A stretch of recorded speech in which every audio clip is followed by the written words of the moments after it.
professor Marcos Ferreira dos Santos, por favor. Na verdade, eu estou meio confusa. Acho que... Pode ser aqui, né? Tá bom. Porque a gente inverteu a sala. Professor Daniel Amadei. Mais uma vez, muito obrigada pela presença de vocês. Não, você aqui. Você aqui. Aí, a professora Helena Katz, daqui da PUC São Paulo. Acabei não explicando. O professor Marcos Ferreira dos Santos é um amigo meu, bastante antigo, né? Muitos anos de amizade, dos estudos do imaginário. E ele, inclusive, está aposentado, mas veio, né? Então, é uma... Desculpa, qual é o nome da cidade onde você está morando? Perto de Botucatu. Perto de Botucatu. E a Valéria conheceu o professor e quis muito que ele estivesse, ele esteve na qualificação. O professor Daniel Amadei, que também é do nosso grupo CCM, está sempre com a gente. Qualquer oportunidade que a gente pode, a gente chama, porque tem contribuído muito nas nossas bancas. Muito obrigada. A professora Helena, que esteve na qualificação e está sempre com a Valéria. E agora, por último, né, o professor Rogério da Costa, também nosso parceiro de grupo, coordenador do curso. Muito obrigada a todos. E eu vou começar, então, passando a palavra ao professor Marcos Ferreira dos Santos. Já, sim.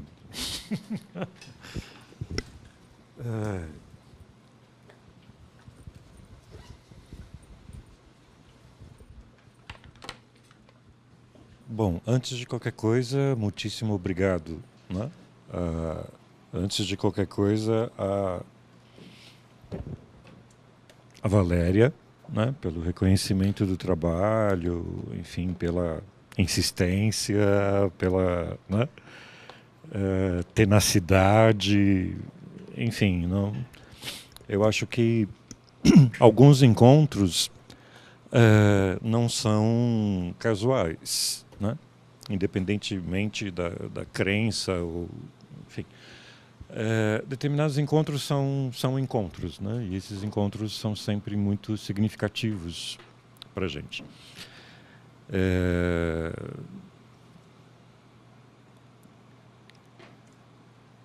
Me lembro de uma pessoa que me disse, isso faz muitos anos, que determinados encontros são como cometas, né? Fazem um tremendo estrago, né? Mas passam muito rápido.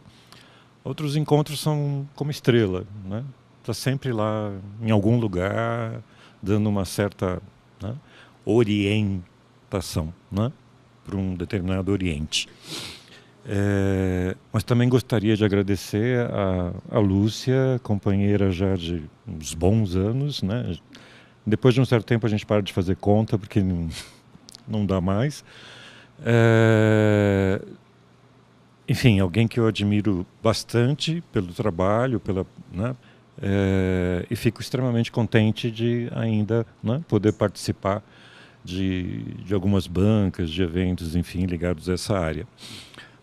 Aqui na PUC venho ou pelo menos vinha com uma certa frequência no programa de Ciências da Religião, né, por conta dos estudos em mitologia, mas também em Ciências Sociais e, né, em comunicação aqui com a Lúcia. E embora seja uma história já meio déjà vu, mas eu gosto sempre de lembrar, porque eu acho que marca um pouco a minha relação aqui com a PUC, né? Porque embora eu seja professor, né, da USP, da Faculdade de Educação na USP, na minha época de adolescente eu frequentava a PUC, né? Tinha uma certa raiva do pessoal da USP, né, muito liberal, ou enfim... naqueles tempos, né, o essencial da atividade libertária, anarquista e mesmo marxista estava aqui, né, na PUC.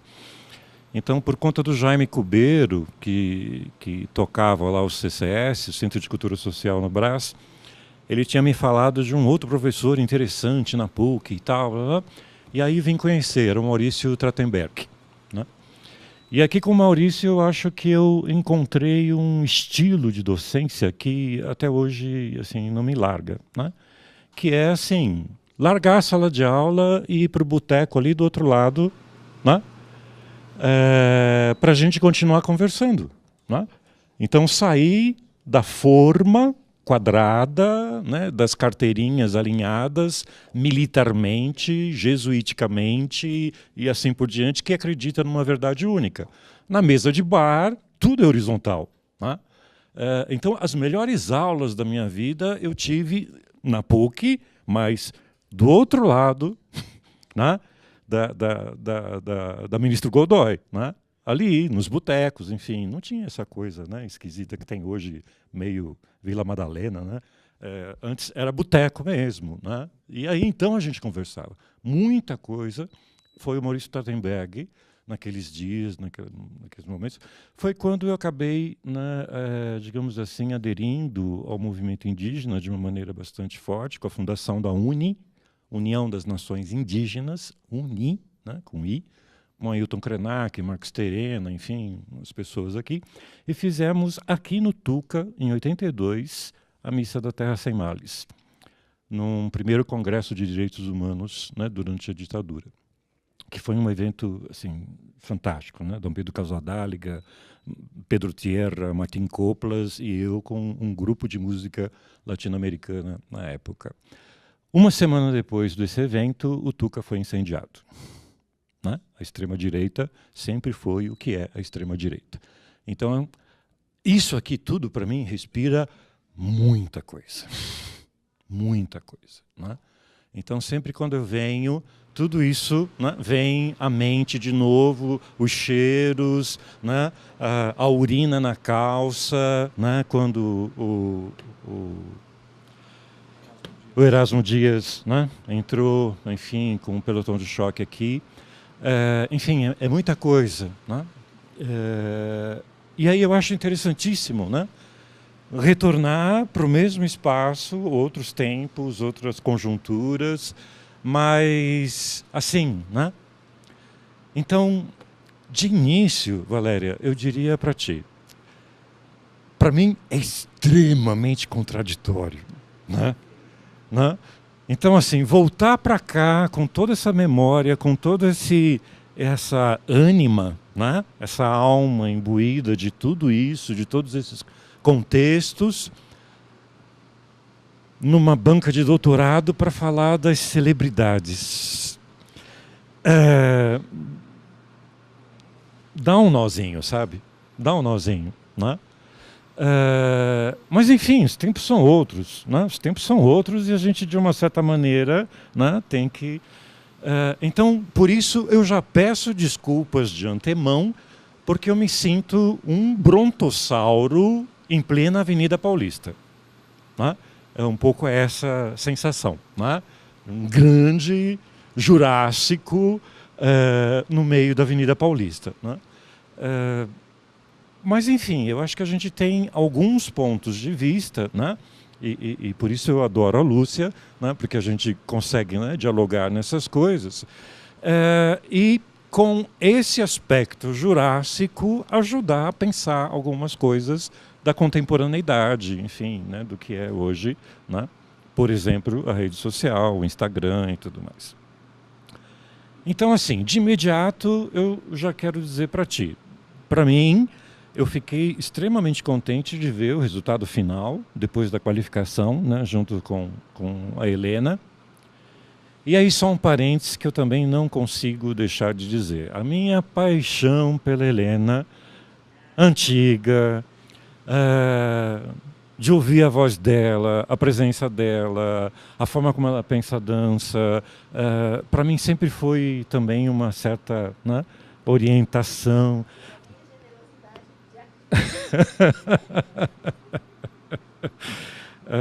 Desde os tempos daqueles comentários que eu acho que os comentários eram melhores do que os espetáculos, né? Quando ela fazia no Metrópolis.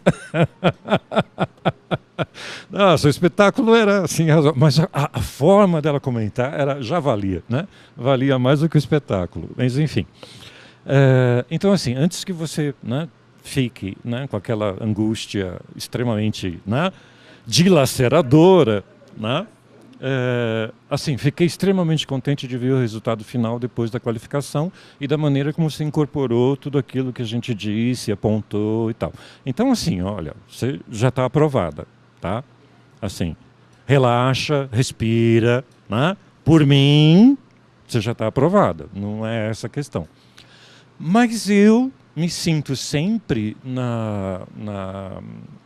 assim, no desejo de contribuir com alguma coisa, em especial algumas provocações, né? No sentido etimológico da coisa, né?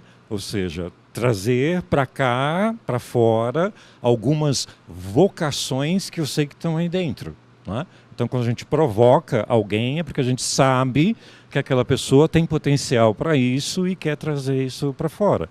Não é para mexer nesse trabalho, mas é nas tuas reflexões a partir daqui, agora como colega, e não mais como aluna de doutorado, né? Então, como colega de investigação, como docente, como alguém que tem algo para fazer nessa, né, sociedade em que a gente vive. Então, eu vou por aí, tá? Eu assim, reforço o que, o que você comentou, né, que a Lúcia teria dito, que o teu doutorado diz isso de maneira bastante clara, né? O teu potencial como investigadora de pesquisa de campo, assim, né, haja fôlego, né? Isso aqui é quase um fitness, né, epistemológico, assim, né? Precisei ler assim em tempos, né? Porque é muita coisa, são muitos dados, é um universo extremamente amplo. Então, assim, a metodologia, né, da curtida, né, já está curtida. Eu acho que tem assim, um caminho interessante para quem vem, né, na sequência, em termos de aproveitar a metodologia para outros estudos, para outros campos. Eu acho que isso é interessantíssimo, né? E já vale, né, todo o teu esforço durante o doutorado no aperfeiçoamento dessa metodologia. Eu acho que isso é interessantíssimo. Queria agradecer o agradecimento que você faz na introdução. Para mim, enfim, obrigado, né? O ego massageado agradece, né? Mas aí na página 83, você faz uma citação do Keleman, que foi uma das provocações, né, anteriores. E o Stanley Keleman, ele, enfim, tem um trabalho já bastante antigo, interessantíssimo, né, de anatomia emocional, né, relacionando o fisiológico com o emocional, então rompendo com as escolas tradicionais de fisiologia. E nos diálogos dele com o Joseph Campbell, né, um mitólogo americano que era da escola de Eranos, que é a escola em que eu me insiro, né, para essas investigações, essa citação que você faz, o finalzinho dela é para mim bastante importante, né? Diz lá o Keleman, que você cita, nessa página 83. Esse processo somático é a matriz para as histórias e imagens do mito. Ou seja, esse processo somático está dizendo o quê? Que é uma forma do corpo se relacionar com ele, consigo mesmo, com o outro e com o mundo. E essa forma do corpo se existir, agir sobre o mundo, com o mundo, contra o mundo, é aquilo que vai resultar numa transformação somática, não só subjetiva, mas que, né, incorpora no corpo, e é o corpo que acaba produzindo, então é uma coisa recíproca, né, recursiva, dessas imagens e das narrativas do mito. Pensando dessa maneira, que é a maneira como eu também acabo pensando, todas as imagens estão incrustadas no corpo. São os nossos gestos cotidianos que engendram uma determinada imagem e a constelação dessas imagens exige uma narrativa para organizá-las.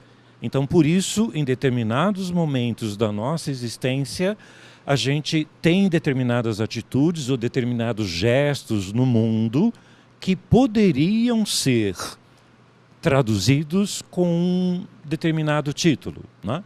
Então, Apolo, Narciso, Afrodite, Inanna, Nanã Bulucu, Yansan, enfim. Por quê? Na verdade, nós somos muito pouco originais. A gente não faz nada original, né? Desde que a gente começou a contaminar esse mundo aqui, né? Povoando e destruindo ele, a gente continua fazendo a mesma coisa, né? Os gestos são os mesmos. Então, nessa arqueomemória, a gente repete um determinado mito.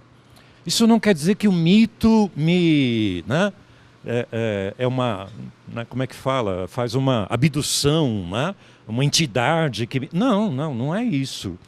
O mito, quando eu nomeio, é porque determinados procedimentos repetem uma narrativa que eu posso identificar como tal.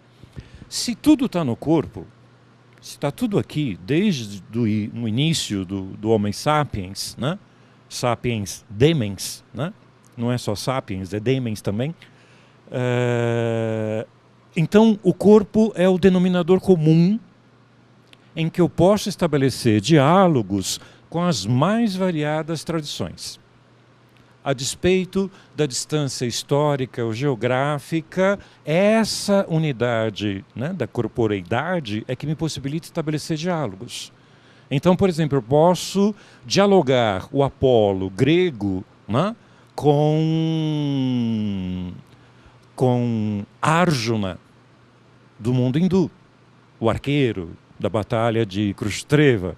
Eu posso identificar esse mesmo Apolo, por conta das suas atitudes, com um Tripitaka budista, né? Da China, que vai buscar as escrituras, enfim. Então, não é que eles foram difundidos, como geralmente as teorias difusionistas dizem, mas o que me possibilita esse diálogo em profundidade? O corpo. Isso eu queria deixar assim, né, bastante claro, porque a partir daí é que eu vou provocar algumas outras coisas. Se é assim, né, ou pelo menos era, eu acho que continua sendo, você fala, pela página 200, depois de, né, enfim, já vários dados, que se diz assim: contudo, dentro do escopo dessa pesquisa, vale notar que várias pessoas com problemas de obesidade conseguem reduzir o peso e melhorar a saúde através dessa relação mimética com as celebridades. Então, 200, lá no finalzinho, último parágrafo. Então, assim, a relação mimética com as celebridades. Ou seja, elas, para bem ou para mal, são uma referência a partir do qual esses seguidores se pautam, né? E é daí você fazer essa classificação, que eu gostei, né? Do herói, que vai querer né, mostrar como conseguiu, o transgressor que, né, enfim, à noite vai encher a cara de chocolate, né? E aqueles que vão produzir alguma transformação na vida dos outros ao seu redor. Mas teria essa celebridade a partir da qual o seguidor tem essa relação mimética, né? Pois bem, aí é que eu acho que tem um probleminha para a gente pensar, né? Porque assim, no mundo ocidental, e aí eu vou demarcar bem, mundo ocidental, em especial Europa, e depois, né, se expande para cá, né? Eu adoro a Daniele Rocha Pita, né, lá de Pernambuco, quando ela diz assim: a sociedade brasileira é ocidental, mas o povo não.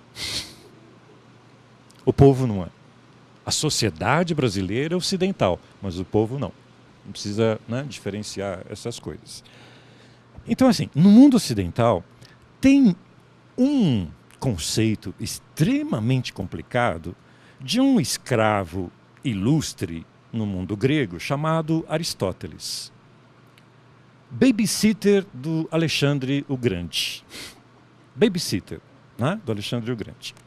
Pois bem, esse senhor Aristóteles, além de toda, né, maldição, eu diria, da lógica aristotélica, né, ele, ainda investigando a poética, vai dizer deste conceito complicadérrimo que é a mimesis, ou seja, imitação. Então, a imitação é o quê? Né? Eu quero aprender a fazer aquele bolinho ali, então eu vou chamar a Luciana, né? E aí a Luciana vai me explicar como é que faz, e aí ela vai fazer, e aí então, quando eu for fazer, eu vou imitar a Luciana. Porcaria nenhuma. Nem criança faz isso. Isso não, sabe, do meu ponto de vista, não existe imitação. O que acontece numa iniciação? Que é o que acontece em todas as sociedades tradicionais, com as crianças e tal, e que a gente não entende muito bem. Quando o outro aqui, do meu lado, faz comigo, seja aprender a escrever, quando ele faz comigo, ele provoca em mim a atualização de algo que é potencial em mim. Eu tenho condições de fazer. Só que eu não sabia que eu né, tinha esta possibilidade até ele me dizer, olha, faz comigo aqui. Quando eu faço junto com o outro, mesmo que seja observando, eu atualizo uma potencialidade que eu tenho. Portanto, no momento em que eu executo, não é uma imitação. É uma apropriação da minha possibilidade potencial. É por isso que os orientais, em especial chineses, e de uma certa maneira algumas escolas japonesas, quando vão falar do kata ou kati, né, para as artes marciais, isso talvez seja um pouco mais, né, perceptível, eu tenho uma forma. Por que é tão importante essa forma? E eu tenho que aprender a forma, né, o kata ou kati, enfim.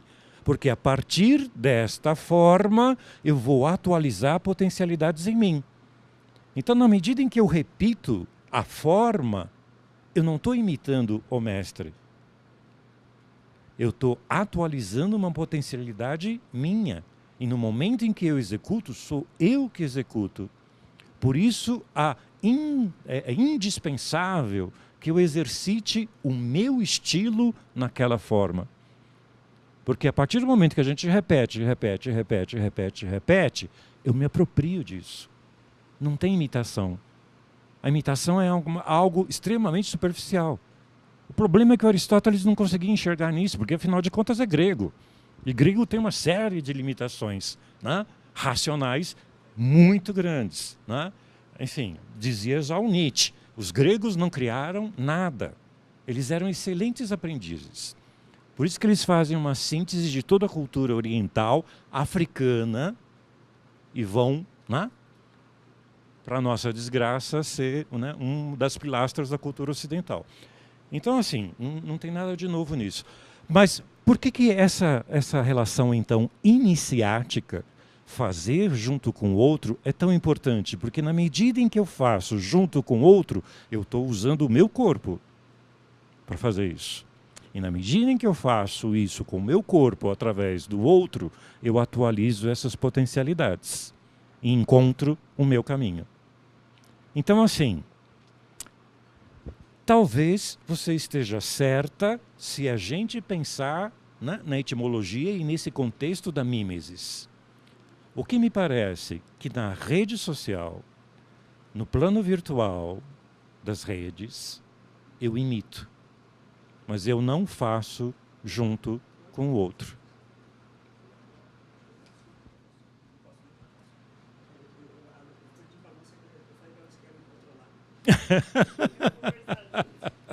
Não, a gente vai conversar junto. São só provocações. Aí depois eu vou deixar a palavra contigo para você comentar o que você quiser. Né? Mas essa relação, então, seria apenas mimética. Eu estou imitando a forma. Eu estou imitando, né, aquilo que é absolutamente superficial. Porque na rede, infelizmente, eu não tenho isso aqui. Ó. Tato, cheiro, presença.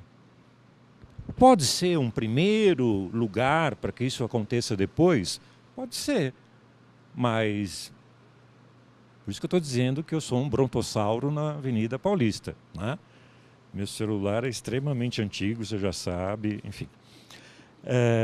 Não participo de redes sociais, porque para mim são antissociais, mas enfim. Então, se a minha relação do seguidor com a celebridade é mimética e não de iniciação, ela é superficial. E se ela é superficial, ela não vai produzir no meu corpo as transformações necessárias para que eu encarne uma outra existência, ou ainda um outro mito pessoal. Então, por isso que me pareceu bastante coerente quando você diz dos heróis, dos transgressores e dos transformadores. Não? Porque, na verdade, nenhum dos três teve nenhuma iniciação. Não tem o tete-a-tete. Quando você tem uma pessoa do seu lado, né, no teu curso, no teu programa, né, é outra coisa.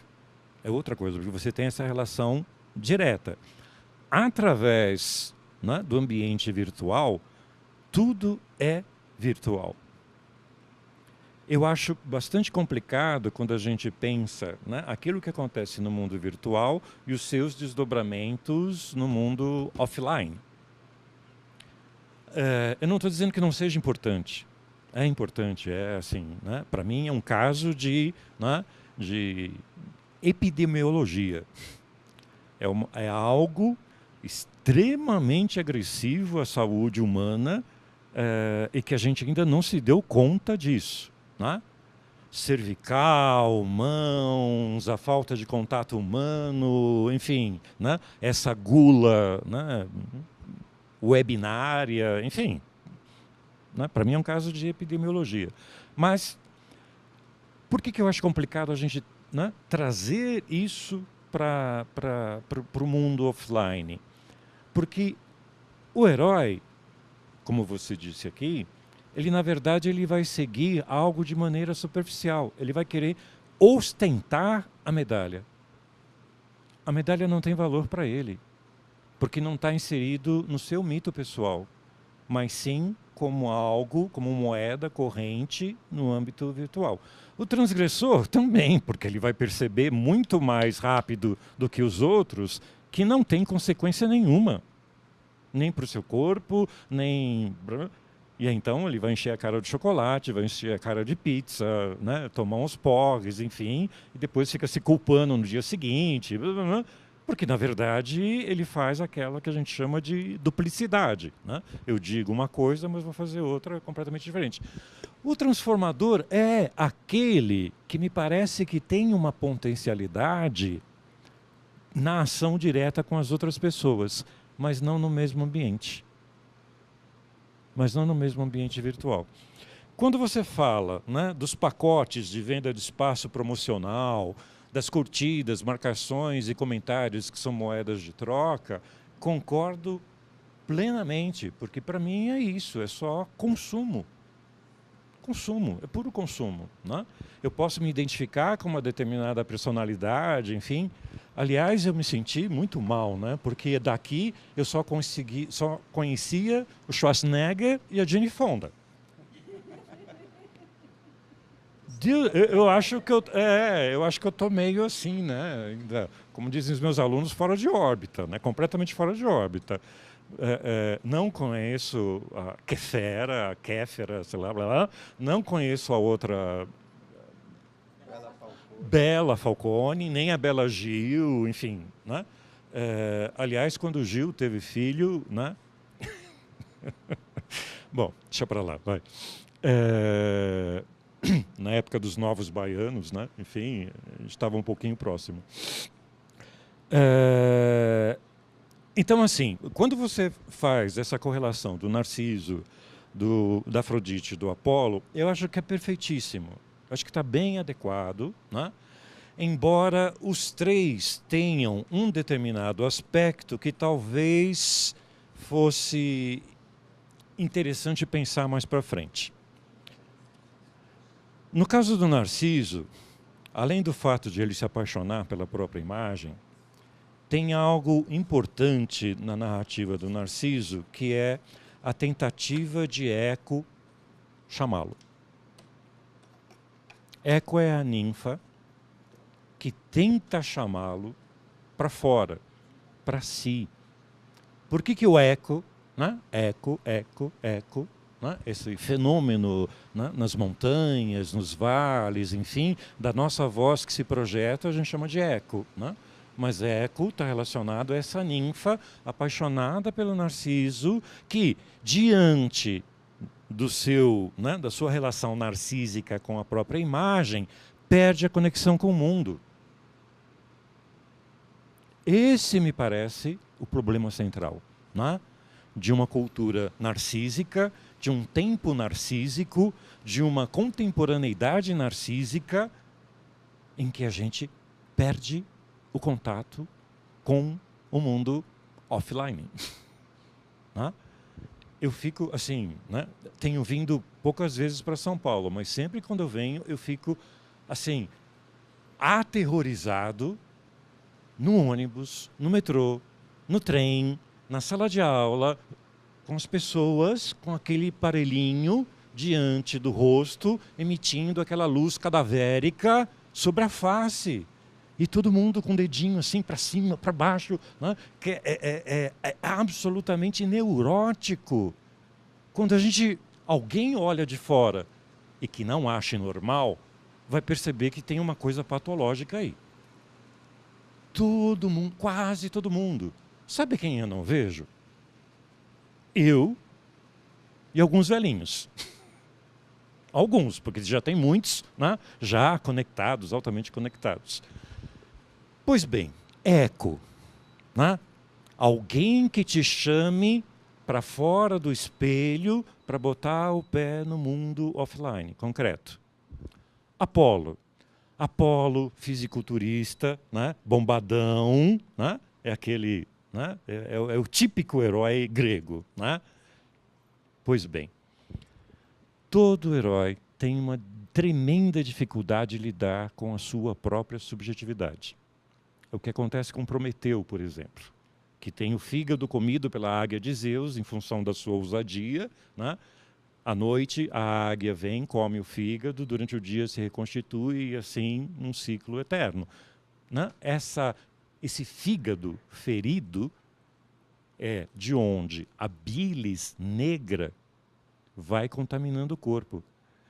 Em grego, bilis negra é melanos, que vai dar origem àquilo que a gente conhece como melancolia, depressão, síndrome do pânico, enfim, né, tem os nomes mais esquisitos hoje, mas é melancolia. Aquela situação extática de você não conseguir fazer nada. Essa é a carga mais pesada do herói, quando ele não consegue vencer aquilo que ele combate o tempo todo, que é a morte. Só um exemplozinho no Apolo. Eu juro que eu vou tentar terminar já já. Apolo, né, vence os monstros com seus raios dourados, né, contra a serpente Piton. Enfim, é o típico herói, né? É o Schwarzenegger grego. Né? Pois bem, ele se apaixona por uma ninfa, outra ninfa, né, que é Dáfne. E aí, atrás de Dáfne, porque Dáfne, como ninfa, sabia muito bem que, ao envelhecer, o deus ia trocar ela por outra. E, portanto, não queria esse sofrimento. Não queria nenhuma relação com Apolo. E Apolo, como todo herói bombado, né, enche o saco, insiste, corre atrás dela. Ela chega no alto da montanha, vê o rio Oceano, que é o seu pai, e pede ajuda. Então o pai, o rio Oceano, a transforma numa árvore, um loureiro, né? Com as folhas de louro. Né? Porque Dáfne, em grego, é louro. O que o Apolo faz? Na dificuldade de não ter o seu ser amado. Vai lá, como todo herói, e clac, quebra um galho do loureiro, faz uma coroa e põe na cabeça. Que é o que todo herói olímpico faz. No alto do pódio, botar uma coroa de louros. bom e velho, né? Ai, meu Deus, fugiu agora o nome do poeta. Ele diz o seguinte, num poema, numa outra interpretação, né? Ele diz assim, e Dáfne, transformada em loureiro, queria tão somente que o seu amado fosse o vento. O que o vento faz? Acaricia as folhas. Rainer Maria Rilke. Rainer Maria Rilke. E Dáfne, transformada em loureira, queria que seu amado se transformasse em vento. A nossa ânima, a nossa constituição feminina, só quer isso. Cumplicidade. Mas o herói, bombadão, o que ele faz? Não tem essa cumplicidade. Vai lá e quebra o galho. Literalmente, né? Ainda faz uma coroa e põe na cabeça, né? E aí faz uma selfie, sim, né? Faz uma selfie, né? Junto com Jacinto. Jacinto era uma outra paixão de Apolo, né? Também homem, enfim, isso não vem ao caso, né? Porque isso é, né? É tão natural no mundo humano, só hoje que a gente vê algum problema. Apaixonado por Jacinto, estão os dois jogando, né? Disco. Então, um joga o disco para o outro, um recebe, então, uma espécie de frescobol, né? Joga assim. Aí Zéfiro, enciumado do amor, entre os dois, Zéfiros é o vento, desvia o disco e corta a jugular de Jacinto. Só resta para Apolo segurar o braço, nos braços, o corpo do amado morto.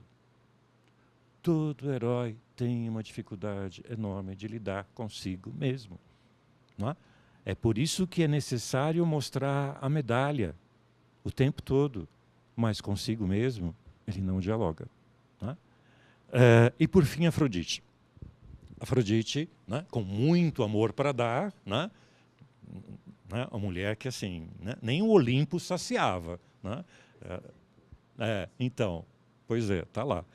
Mas curioso, né? Afrodite é uma versão grega de deusas, né, do crescente fértil, muito mais antigas, Inanna, Ishtar, Astarte, enfim. Mas o grego, como tinha dificuldade de lidar com isso, separa. Né? Então tem Palas Atena, tem Ártemis, enfim, e Afrodite. Afrodite tem um affair, né, um casinho, com Ares, nada mais que o deus da guerra. Né? E com ele tem 2 filhos bastante complicados para a gente, quando a guerra se junta com esse amor insaciável, que é a fobia e a discórdia. Aí eu acho que a narrativa mítica ajuda, traz algumas luzes para algumas coisas que a gente vai percebendo nesses discursos e nessa forma das pessoas atuarem, que não mudou nada. Mudou de roupa, mudou de contexto, mas no seu corpo não mudou. Continuam fazendo exatamente as mesmas coisas. Então, uma questão principal é justamente como lidar com a morte. Então, quando você coloca, e aí eu acho que é uma falha mesmo, né? Aí já não é provocação. No seu questionário, a questão 49, ela é enviesada. Na página 239, a pergunta 49. Justamente, né? O que a morte significa para você?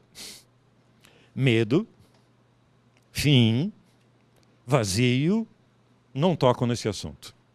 Aí eu diria, você não toca nesse assunto. Por exemplo, por que não pode ser transição? Por que não pode ser plenitude?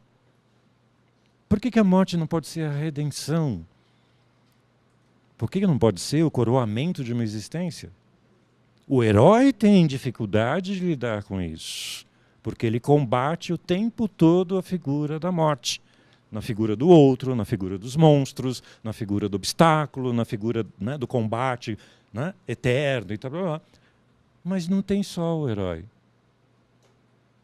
Você tem o monge, você tem os místicos, você tem os pescadores, você tem os camponeses, você tem os ribeirinhos, você tem os povos indígenas, você tem o norte da China, você tem a Malásia, você tem, em que, para eles, né, a morte é um prêmio. Porque não se tem medo da morte, porque já se sabe que é uma transição para um outro momento de transformação.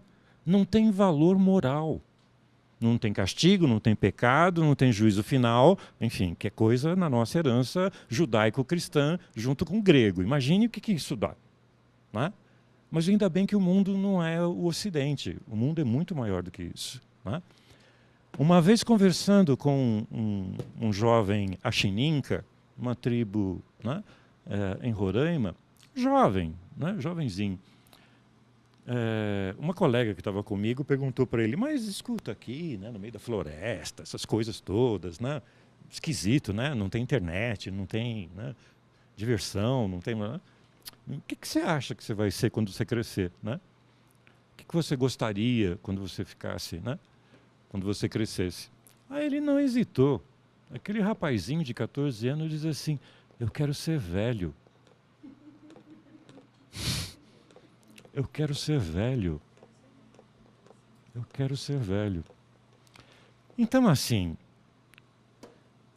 Valéria, eu acho que, só para terminar, a grande celeuma, né, no mundo virtual é que o ocidental achou um jeitinho de tentar contornar a morte, né, através de uma pseudo-imortalidade da imagem. Né? Reflexo narcísico e a dificuldade de lidar com o tempo. Né? Porque ele vê nesse tempo a finitude. Mas é uma das possibilidades, não são todas. Né? Graças a Deus não são todas. Né? Então tem muita coisa fora desse registro, né, urbano, ocidental.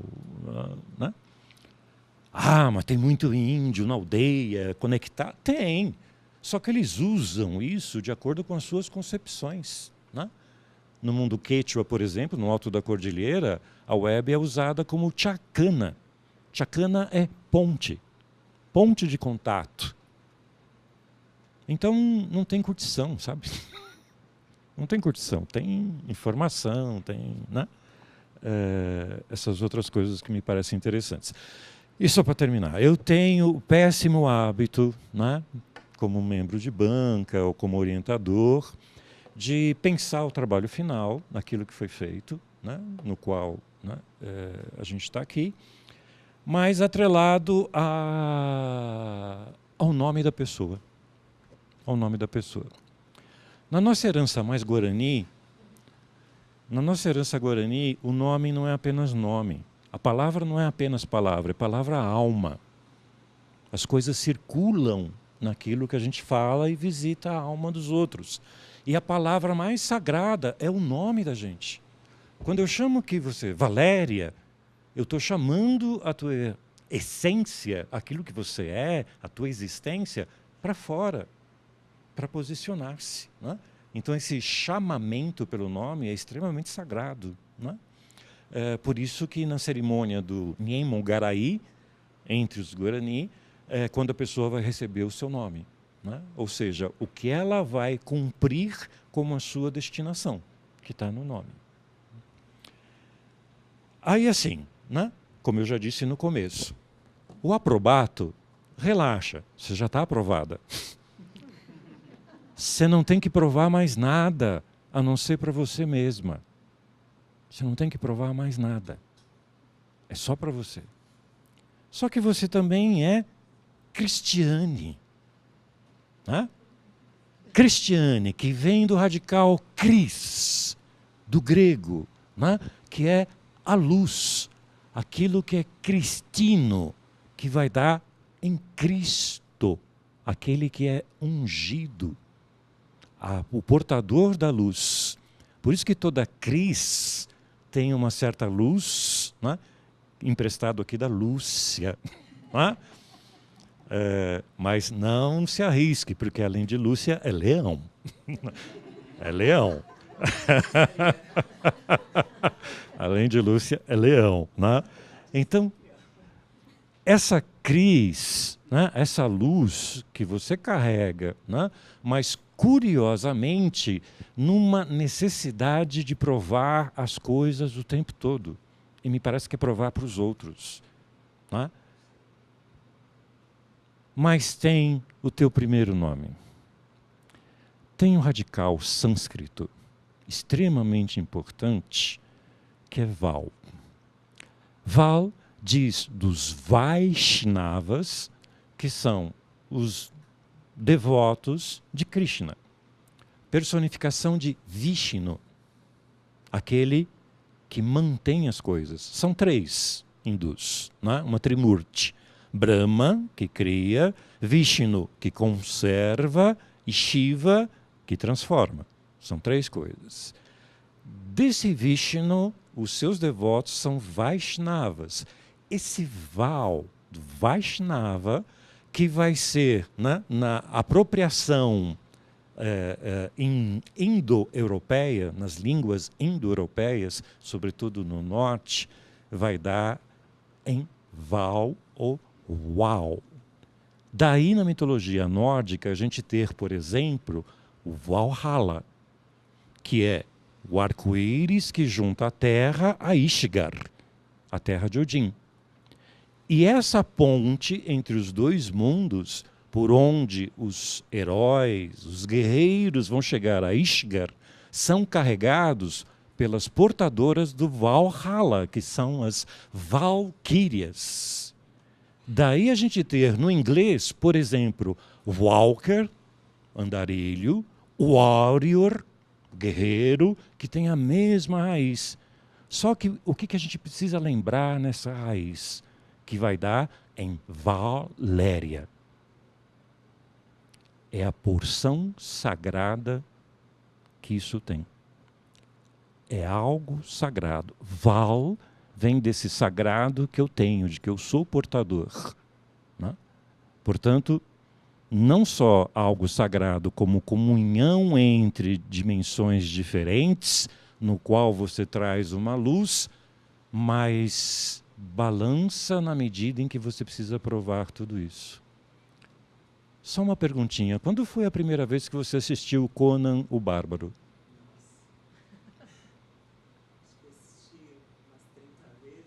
A primeira. Em 80.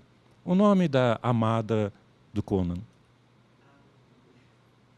Eu só vi o Arnold Schwarzenegger. Pra mim era só coadjuvante. A amada do Conan, tanto no texto como na adaptação, né, para o filme, é Valéria. Eu tive que esse homem, eu falei isso pra ele, gente. É Valéria. Embora a narrativa seja, né, muito mais sumeriana, acabaram o redator, enfim, quem escreveu o texto, que eu já não me lembro mais quem que era, utilizou um termo nórdico, Valéria, porque ela era portador desse sagrado, guerreira. Né? Valéria Cristiane Aprobato, meus parabéns pelo trabalho. Eu não tenho nenhuma pergunta a mais.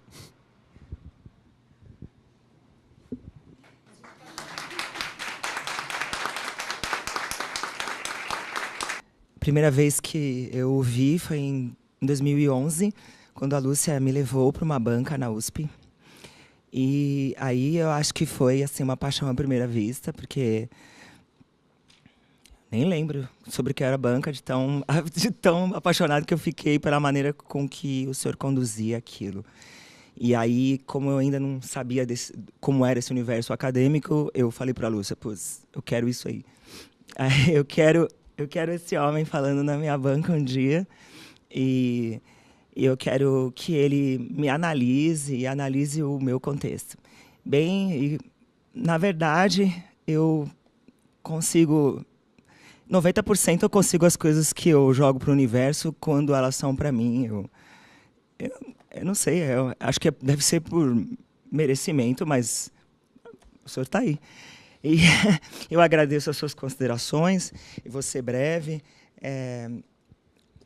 Bem, sobre o seguidor da página 200, quando o senhor fala que ele imita, né, da relação mimética, né, talvez, só complementando o que o senhor estava falando, talvez eu estava dizendo sobre as pessoas que eu entrevistei que não tem a menor, como se fala, eles não querem imitar o seu ídolo, eles querem admirar só. Eu não sei se isso é um sinônimo do que o senhor estava falando, mas essa imitação, quando alguém das seguidoras, por exemplo, da Bela Falcone, a vê fazendo um exercício que ela faz pendurada, subindo uma escada imaginária, ela não quer imitar ela em hipótese alguma, porque algumas pessoas, a maioria, porque ela sabe que ela não tem condições físicas de fazer. Ela acha ela incrível. Então, amanhã ela vai abrir o Instagram para ver qual é a outra coisa incrível que essa pessoa pode fazer e que vai mudar meu dia. Então, é um troféu, talvez, que há algumas pessoas que ela nunca vai alcançar. Então, talvez essa relação mimética, que não que ela queira imitar e amanhã ela vai ficar se matando, fazendo 600 vezes aquele negócio e subindo, porque ela tem suas limitações físicas. Talvez seja por aí que eu tenha escrito. Sobre quando o senhor fala das postagens da... Tanto que tem um capítulo que eu falo, todo mundo tem um preço, né? Então, nós chegamos a essa conclusão de que é um grande mercado e é agressivo. E ganha mais seguidores quem deixa menos agressivo.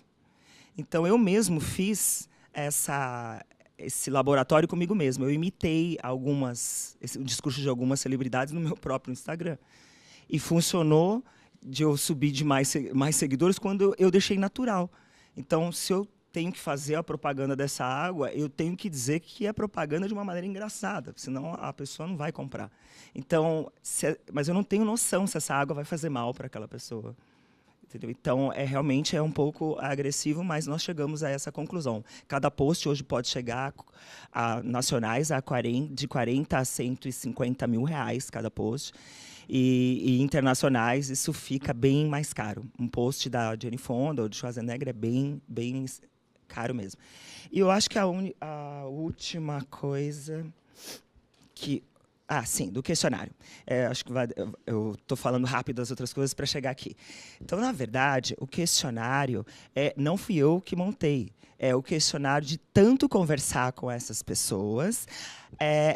Eu peguei as respostas das próprias pessoas e montei o questionário para elas mesmas responderem. Porque não tem um padrão, né? Nós chegamos a uma conclusão, e a Lúcia não tinha um padrão de questionário da onde eu vou tirar essas questões da minha cabeça, né? Então, quando eu fui no direct, ao conversar com essas pessoas, percebi que quando eu deixava aberto, e depois, mais tarde, essa pessoa virou amiga, virou cliente, virou pessoa, e aí você conversa com essa pessoa por WhatsApp e tal, e mesmo que não saia do direct, a pessoa, quando ela sente a vaidade de que ela vai participar de um programa de doutorado falando da celebridade que ela ama, ela começa a se soltar e falar coisas. Essas coisas foram repetitivas.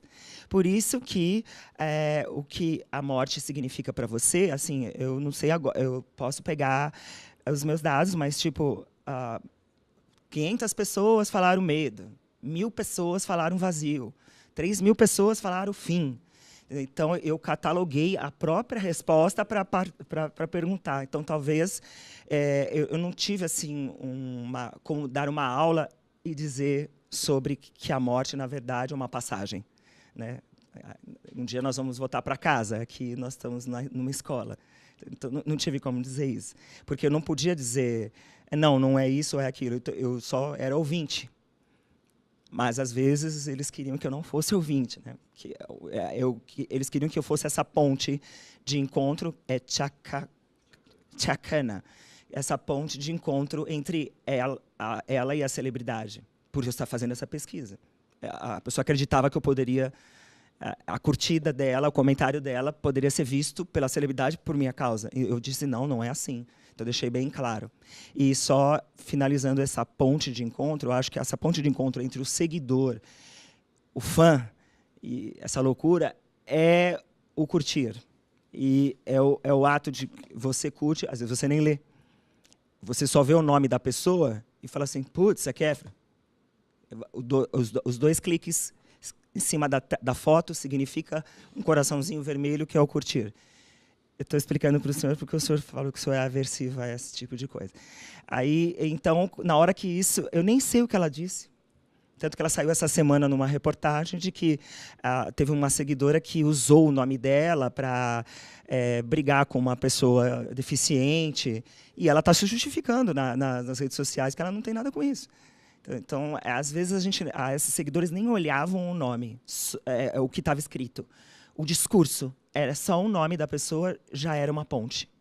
Eu curtia, eu compartilhava. Você viu o que a Kéfera fez?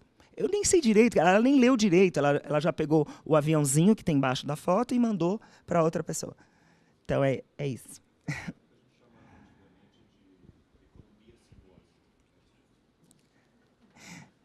Agradeço a sua homenagem ao meu nome e eu acredito realmente que é uma busca... Minha vida é uma busca... Eu não sei muito dizer aonde é que eu vou chegar, mas eu mal acabo de fazer uma coisa, já quero fazer outra.